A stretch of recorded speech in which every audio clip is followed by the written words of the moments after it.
হৃদয় মুস্তাফিজকে dug আউটে বসিয়ে রেখে উচিত শিক্ষা পেল এবার ডাম্বুলা। পিটিয়ে তক্তা করে ক্যান্ডি ফ্যালকনস টার্গেট দিল 222, 54 রানের লজ্জার হার পেল মোহাম্মদ নাবিরা। দর্শক, লঙ্কান প্রিমিয়ার লিগের 17তম ম্যাচে ক্যান্ডি ফ্যালকনসের বিপক্ষে খেলতে নামে ডাম্বুলা থান্ডার্স। আর এই ম্যাচে ক্যান্ডি ফ্যালকনস আগে ব্যাট করতে নামে পুরো 20 ওভার খেলে মাত্র 4টি উইকেট হারিয়ে 222 রান সংগ্রহ করে। আন্দ্রে ফ্লেচার 34 বলে 60 রান করে, কামিন্দু মেন্ডিস করে 24 বলে 51 রানের ঝড়ো ইনিংস, অ্যাঞ্জেলো ম্যাথিউস 23 বলে 44 রানের অপরাজিত ইনিংস। ক্যান্ডি ফ্যালকনসের দেওয়া 222 রানের টার্গেটে ব্যাট করতে নেমে ডাম্বুলা থান্ডার্স 168 রান করেই 9 উইকেট হারিয়ে পুরো 20 ওভার খেলে ফেলে।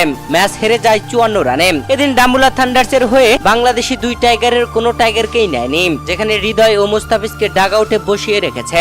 অন্যদিকে ক্যান্ডি ফ্যালকনস ও শরীফুলকে নেয়নি, ডাগ আউটে বসিয়ে রেখেছে। আর ক্যান্ডি ফ্যালকনসের বিপক্ষে এই ম্যাচ হেরে মোহাম্মদ নাবিরা উচিত শিক্ষা পেল মুস্তাফিজুর রহমানের বোলিং কতটা প্রয়োজন ছিল তাদের। হারে হারে আজ বুঝলো মুস্তাফিজুর রহমান খরুচে বোলিং করলেও দলের জন্য কতটা গুরুত্বপূর্ণ।